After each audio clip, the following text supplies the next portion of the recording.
자, 이청준의 귀향연습이라고 하는 현대소설인데요. 먼저 45번에 설명을 잠깐 보면 귀향연습에서 나는 그랬습니다. 아마 1인칭 시점인가 봐요.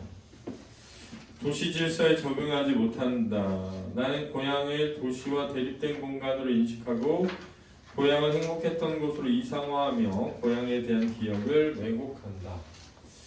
자, 일반적으로 우리가 이런 거를 도산자를 주제로 하고 있다 이렇게 얘기하는 겁니다. 도산자란 도시화나 산업화 또는 자본주의의 심화 과정에서 겪게 되는 다양한 부조리함에 대한 인식이라고 하죠. 그래서 도시화되어 가면서 농촌에서의 공동체적 삶이 붕괴되거든요. 그래서 이 농촌에서의 공동체적 삶을 긍정적으로 인식하는 주제가 많이 있어요. 근데 얘는 이제 그게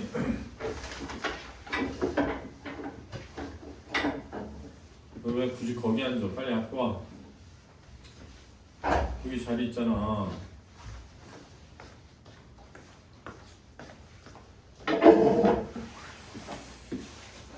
그걸 이제 뒤집어서 이 소설은 이야기가 전개되고 있는 것 같아요. 그런데 훈이와의 대화가 계기가 되어 나는 고향에 관한 생각이 환상에 불과했음을 인식하고 서울행을 결정하면서 현실에 대한 긍정성을 회복하려는 모습을 보인다 이렇게 되어 있죠. 그러니까 이 소설은 주제 내용이 여기 다 나와 있습니다. 그래서 그걸 바탕으로 읽어보죠. 녀석에게 고향을 배워주겠노라 약속해놓고도 막상 그것을 생각해보려 하니 막연하기만 했다. 이런 표현 잘 안 쓰지 않나 싶어요. 배워주겠다, 가르쳐준다 이런 말을 많이 쓰는데 내가 배우겠다 이거는 쓰잖아요. 배워주겠다 이런 건 잘 안 쓰는 표현인 것 같아요. 생각의 실마리가 쉽게 잡히지 않았다. 어머니가 돌아가신 후로 20년 가까운 세월 동안 한 번도 발걸음을 한 일이 없는 동백골이었다. 여기가 아마 고향인 것으로 보입니다. 밑줄 권아볼까? 20년 가까이 밑줄 권아봐. 한 번도 발걸음을 한 일이 없는 동백골. 여기다가 지금 서술자는 고향에 간 적이 없나 봐. 20년 동안 하나같이 기억이 희미했다. 제법 감동 같은 걸 싣고 떠오르는 일이 없었다. 생각난 것은 내 대아리의 시초가 됐던 학교 잡부금과 꾀배에 관한 것뿐이었다네요. 이런 거 좀 어렵네요. 잡부금 이런 거 잘 모르니까, 그지? 일단은 이제 학교에 내야 되는 돈이 있으면 학교 선생님들이 매일 그거 안 낸 사람들 일어나게 한 다음에 혼내기도 하고 그랬거든요. 여러분들이야 뭐 학교에서 그 등록금 내라고 나오면 고지서 나오면 엄마가 다 내주잖아요. 근데 옛날에는 직접 들고 가서 내야 돼. 직접 봉투를 나눠주면. 그러면 엄마한테 돈 달라고 해야 되는 거야. 엄마 이거 학교에서 돈 내라고 하는데 이러면 그래 줘 갖다 놔도 엄마가 넣어놓게 이렇게 하지 않고 뭐 그거 해가지고 큰 사람 된다고 학교를 굳이 다니냐. 그거 했어. 그치. 니네는 지금 엄마가 깨워서 학원까지 보내잖아. 옛날에 선생님이 어릴 때만 해도 내가 많이 듣던 얘기는 학교 다니지 말고 그냥 집안일 도와라. 진짜 많이 썼던 얘기야. 그게 무슨 막 500년 전 얘기가 아니야, 얘들아. 한 60년만 지나가 전에 태어났잖아, 니네가. 그럼 너네 학교 가지 말고 집안일 도우라는 얘기 들으면서 학교 못 가고 그래야 돼. 그럴 때 얘기야, 그럴 때. 그럼 이제 돈 가지고 가야 되는데 돈 못 내면 학교 가기가 싫잖아. 그럼 배 아픈 척 하는 거야. 그치? 요즘도 뭐 그러잖아. 니네 아침에 일찍 일어나서 학원 가기 싫으면 아픈 척 하잖아. 똑같은 거지 뭐. 그지? 자, 다음 볼까? 꾀배 이런 게 그런 거야. 꾀배 배 아픈 척 하는 거. 그러나 그것은 다시 기억을 더듬어낼 필요가 없는 것이었다. 그것은 간밤에 이미 확인이 끝난 일이었다. 다른 것을 찾아내야 했다. 훈이 녀석을 위해서도 좀 더 행복스러운 고향을 찾아내야 했다. 훈이의 똥을 치고 행복스러운 고향을 찾아내야 했다. 여기다 밑줄을 보면 이런 게 이제 중요하죠. 왜냐면 20년 동안 간 적이 없고 그래서 이제 별 기억도 없어. 그지? 근데 억지로 뭐 하려는 거야? 찾으려고 하는 거죠. 행복했던 걸. 내려다보며 그 바다와 상관하여 기억을 더듬기 시작했다. 동백골에서도 바다는 멀지 않았다. 바닷가 산비탈에 밭농사를 짓고 있어. 그곳 사람들도 바다에는 무척들 익숙했다. 자, 바닷가 산비탈에 밭농사를 짓고 있다. 여기 밑줄 하나 걸어볼까? 이런 일을 하면서 있었네요. 그러나 나는 아직도 그 바다가 어떤 식으로 내 어린 시절과 상관되고 있었는지 이제 관련되어 있다는 거죠. 또 그것에 대해 무슨 말을 어떻게 할 수 있을지 마땅한 생각이 떠오르지 않았다. 모든 게 뿌옇게 멀기만 했다. 아니면 어떤 기억이 떠오를 듯 하다가도 화산마을 앞 넓은 바다가 눈앞으로 다가오면 그것에 가려 기억 속의 것은 금세 희미하게 멀어져 버리곤 했다. 그럭저럭 하다 나는 결국 나 동그라미 쳐볼까요? 1인칭 시점이죠? 주인공 시점인 걸로 보입니다. 내가 내 생각, 내 과거의 생각을 하는 걸로 봐서 방으로 들어가 몸을 기대고 누워버렸다. 하지만 누워서도 다시 생각을 계속했다. 다행히 눈앞에서 나를 간섭해오는 바다가 없으니 이 나를 간섭해오는 바다가 바로 화산마을 앞 넓은 바다겠죠. 이제 생각이 훨씬 쉬운 것 같았다. 동백골 앞바다가 좀 더 선명하게 떠올랐다. 그러니까 화산마을 앞 넓은 바다와 동백골 앞바다가 다른가 봐요. 그래서 기억니은 쳐져 있고 문제를 냈나 일과 한 가지 행복스러운 정경 경치, 모습, 멀리서부터 천천히 내리 속으로 비쳐들어왔다. 그것은 참으로 행복스러운 추억이었다. 바다가 있었다. 이 바다는 동백골 앞바다 아닐까? 여름의 바다는 유난히 넓고 푸르게 반짝거렸다. 바다에 발뿌리를 내려 뻗은 산줄기는 어디라 할 것 없이 울창한 녹음으로 푸르게 뒤덮여 있었다. 산비탈은 대부분 밭갈이가 되어 있었고 산비탈을 밭으로 갈아놓은 거야. 고구마나 수수나 콩이나 옥화 같은 것을 심은 여름 밭갈이 가운데는 5마지기 남짓한 우리 집 밭대기도 끼어 있었다. 마지기 이런 거 이제 그 토지 단위에서 5마지기면은 크진 않은 거야. 어머니는 여름 한철 되게 그 5마지기 여름 밭갈이로 보냈다. 아침만 되면 어머니는 김매기를 나가면서 반머리로 나를 데려다 놓았다. 김매기는 이제 잡초 뽑는 일을 의미해요. 반머리는 푸나무꾼들이 산을 오르내리며 쉬어가는 지게터가 있었다. 그리고 그것은 옛날부터 주인 없는 무덤이 하나 놓여 있었다. 나는 언제나 그 인적이 씻겨 윤희도들만큼 반들거리는 무덤가의 잔디밭 지게터에서 어머니를 기다리며 지냈다. 그럼 이제 어머니가 밭일을 가면 그 지게터에서 하루 종일 엄마를 기다리고 일 끝날 때까지. 그렇지? 나중에 마을 사람들의 이야기를 들어 안 일이지만 나는 내 기억에 한참 전부터도 여름이면 늘상 큰 만머리의 지게터에서 하루해를 지내곤 했다. 마을 사람들이 얘기해줬나 봐요. 너 1살 때도 거기 그러고 있었어 이렇게. 그리고 그 시기엔 어머니가 나를 업어다가 쇠고삐처럼 허리에 띠를 감아 메어놓곤 했다. 걸핏하면 아무데나 기어와 흙덩이를 집어먹고 나무가시기 같은데 얼굴을 자주 핥혀댔기 때문이라고. 어떤 때 사람들이 지게터를 지나가다 보면 나는 온몸에 오줌과 똥을 지디게 바른 채 배가 고파 울고 있거나 오름을 울다 제풀어 지쳐 더운 떼약볕 아래 잠들어 있는 것을 볼 때가 많았다. 그러면 행복했던 기억을 떠올리려고 했는데 가난했던 어린 시절이네. 그지? 거의 방치됐다. 하루 종일 일해야 되는 엄마 때문에 그 옆에서 거의 방치됐던 내 어린 시절이 떠오르네. 나의 고양이를 들은 훈인이 나에게 고향을 찾아가지 않는 이유를 묻는다. 당황한 나는 그날 밤 심한 배앓이를 한다. 그 배앓이라는 거는 과거의 배앓이하고 같은 점이네요. 그죠?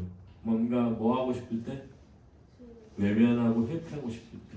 그지? 두려울 때.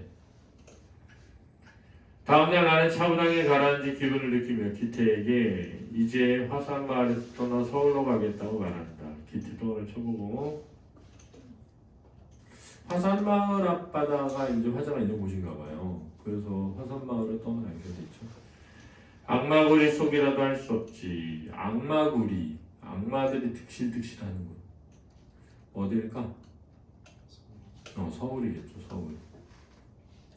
나를 그토록 폐허로 만든 곳이 서울이라면 내 병도 아마 그 서울 쪽에 뿌리가 있을 테니까. 뿌리를 뽑고 싶으면 싫더라도 그 뿌리가 내려진 곳으로 돌아가는 게 정직한 태도일 테고. 아서 자네 생각이 어떤 건지 모르지만 난 아무래도 자네 다시 서울로 돌아가게 하고 싶지 않아. 내 집이 혹 불편해져서 그런다면 더 할 말이 없지만 그렇더라도 서울보단 차라리 동백골이나 한번 들어가 지내보는 게 어떨까도 싶고. 동백골 쪽도 생각해보지 않은 건 아니었어. 그것도 뭐 새삼스러운 기대가 생겨 그렇던 건 아니고, 기대 같은 걸로 말한다면 그건 오히려 정반대의 생각에서였다고 할까? 정반대의 생각은 뭐지? 기대를 남기지 않으려고, 그렇지? 환상을 깨려고. 그러니 동백골 가봐야 되나? 라는 생각을 했다는 거예요. 왜? 기대 때문이 아니라 기대를 뭐 하려고? 깨려고, 없애려고. 그렇지? 난 사실 지금도 그 동백골이 어떤 곳이었던가를 깡그리 잊고 있었던 건 아니었거든. 그런데 거기 너무 오래 발을 끊고 지내다 보니 어릴 적 일들이 터무니없는 요술을 부리려고 들더라고만. 터무니없는 요술은 뭐야? 좋았던 것처럼 왜곡되는 거죠. 그럴듯한 요술로 나를 마구 속이려 든단 말일세. 내 눈으로 다시 가서 사실을 확인해두고 싶기도 했어. 더 이상 내게 요술을 부릴 수 없도록. 하지만 아직도 나에게는 용기가 훨씬 모자란 것 같아. 고향이 어떻게 나를 두렵게 하더라도 그 현실을 현실대로 정직하게 맞부딪혀 들어갈 수 있는 내 용기가 말일세. 당분간은 그 동백골 한 곳이라도 나를 속이게 놔두는 것이 나을 듯 싶더구만. 그래서 나를 속인다는 거 뭐냐면 좋은 곳이었다는 착각, 알았지? 쉴 수 있는 곳이 있다는 착각이겠죠. 그래야 또 자네 말대로 그 악마구리 속 같은 서울살이를 버텨나기가 나을 듯 싶기도 하고. 왜냐면 서울살이를 버텨내기 위해 서울에는 할 수가 없군. 자네 이제 진짜 서울 사람이 다 되어버린 것 같다니까. 기태는 아직도 고지 들리지 않는 듯 허허웃었다. 그러나 나는 이제 아무런 새로운 느낌도 없었다. 어이없어하는 기태를 향해 담담하게 대답했다. 하지만 뭐 서울에 무슨 새삼스러운 기대가 있어서 물론 아니야. 그게 이를테면 유일하게 정직한 나의 삶이라는 것이겠고. 서울은 실상 그런 하나밖에 없는 소중한 삶의 터전의 셈이니까. 이게 이제 이 사람의 생각이 된 거죠. 밑줄 그어놓고 소중한 삶의 터전이다. 병은 고칠 작정이 아니군. 기태는 그제서야 겨우 기가 꺾이기 시작했다. 그래서 기가 꺾이기 시작했다는 건 말리지 않으려고 하는 거야. 여기 있으라고. 그가 비로소 정색을 하며 혼잣말처럼 중얼거렸다. 그러자 나는 마지막으로 좀 더 짓거렸다. 할 수 없는 일이지. 이제 와서 알게 된 일이지만 그건 마음대로 되는 일이 아닌 것 같거든. 살아오느라고 이 몰골로 폐허가 다 되었는데 좀 어려운 일이 아니지 않아? 살아오느라고 이 몰골로 폐허가 다 되었다. 이게 자신이죠. 자신의 모습. 이런 식으로 어림도 없는 일이야. 난 단념했어. 그리고 이제부터 그런 걸 불편스럽게 여기거나 부끄러워하지도 않을 것 같아.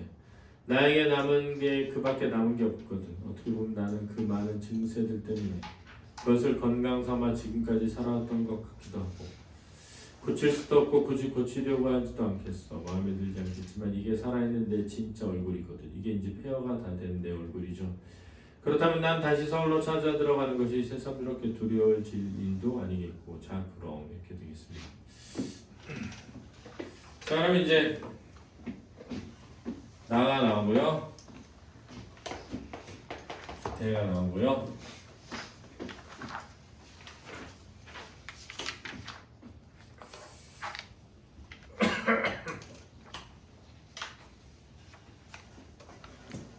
자, 등장하진 않는데 훈이가 있는 것 같아요. 첫 번째는 훈이에게 고향에 대한 좋은 이야기를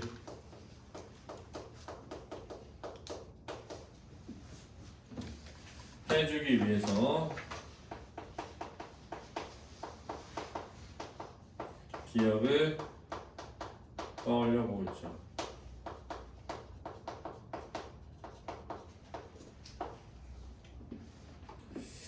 그런데 지금 있는 화산마을 앞 넓은 바다 때문에 방해가 된다고 생각하죠. 그래서 방에 들어와서 어린 시절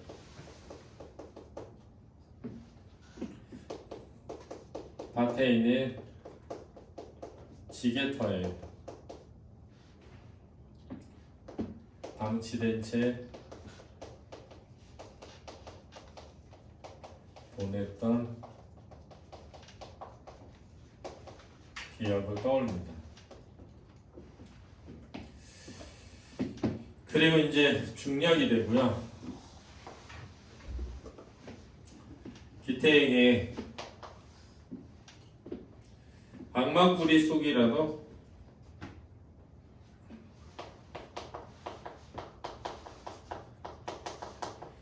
폐허를 만든 이게 나예요. 서울로 돌아가야겠다는 거죠.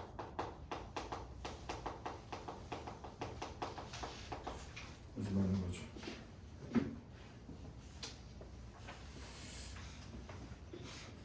그리고 고향에 가보려고 한 것도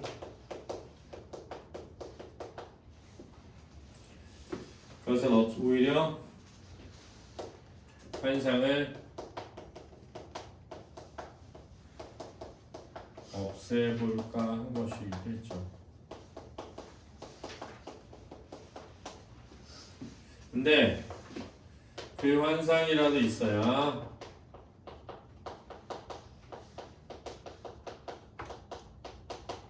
버텨볼 만하다.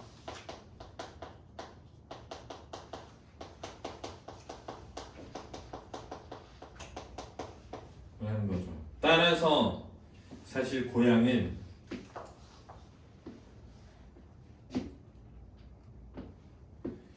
요술을 부려서 만들어낸 가짜라는 것을 알고 있는 거죠.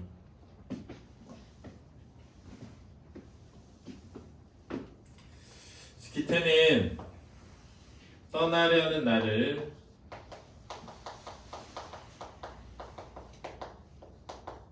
하지만 얘네 포기하게 되죠. 이 화자는 그게 이제 아무것도 없는 망함이야 이렇게 얘기하는 건 아니고 거기서 현실에 대한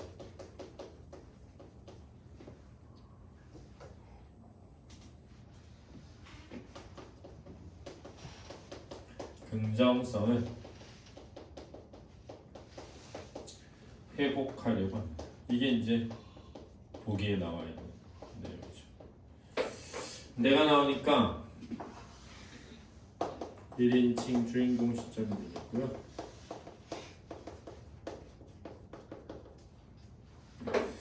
장면 1은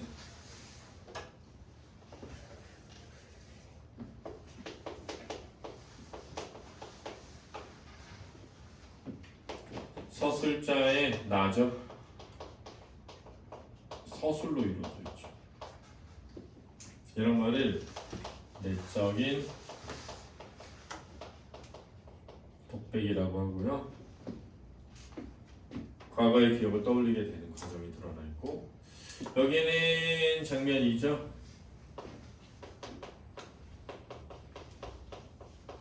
여기는 주로 인물 간의 대화로 이루어져 있고요. 이 대화를 통해 서술자의 성찰 내용이 드러나겠죠. 그럼 결국은 여기서 일로 오면서 인물의 성격이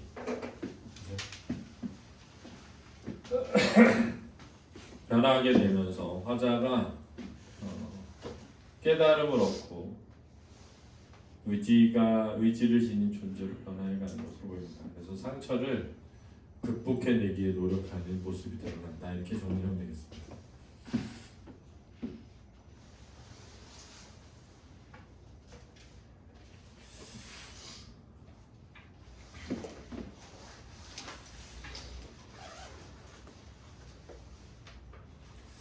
그래서 이 43번 문제 같은 거 보면 나는 어머니가 돌아가시는 동백골을 가지 않았고 훈이에게 행복스러운 고향의 이야기를 들려주기 고민했고 하지만 어머니는 한여름 여름 한철에게 산비탈리는 밭 가는 일로 보냈고요. 기태는 나의 병을 고치기 위해서 서울보다 동백골에 지내는 것을 권했죠. 그러나 서울에 버텨보겠다는 나의 선택을 지지하는 게 나와 있지 않습니다. 말리지 않기로 흘러나왔지만 그 다음에 44번 같은 경우는 기억에서 벗어난 뒤 미래에 대한 나의 생각이 선명해지죠. 방해를 받다가 그 다음 45번은 서울에서의 생활을 악마구리 속이라고 표현한 것을 보아 내가 도시생활에 적었는데 어려움을 느꼈다는 걸 알 수 있고요. 고향이 나를 두렵게 하여 정직하게 맞붙일 용기가 모자라다고 말하는 것은 나는 고향에 대한 환상을 깨려 한다고 볼 수 있겠고 그랬는데 맞붙일 용기가 모자라다는 것 고향에 대한 환상을 깨지 않으려고 하는 거라고 볼 수 있죠. 그죠? 그래서 답은 몇 번? 2번 이렇게 하면 되겠습니다. 내용은 이렇게 정리하면 될 것 같습니다. 알겠습니다.